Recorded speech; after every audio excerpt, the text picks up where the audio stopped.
السلام عليكم ورحمة الله وبركاته. أهلا بحضراتكم متابعينا الكرام بفيديو جديد على قناتكم مكة سبورت.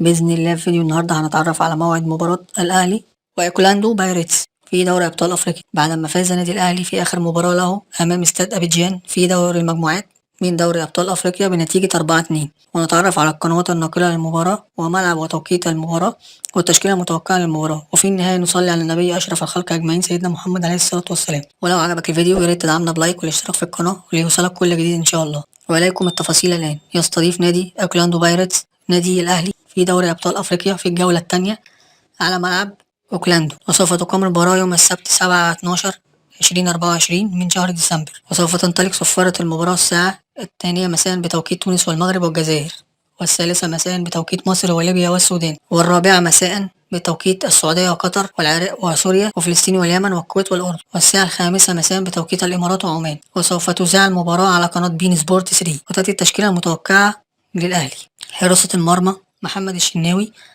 خط الدفاع أكرم توفيق، ياسر إبراهيم، رامي ربيعة، يحيى عطلة، خط الوسط مروان عطية، أحمد كوكا، إمام عاشور، خط الهجوم طاهر محمد طاهر، حسين الشحات، كهربا. وفي النهاية لو عجبك الفيديو يا ريت تدعمنا بلايك والاشتراك في القناة ليوصلك كل جديد إن شاء الله.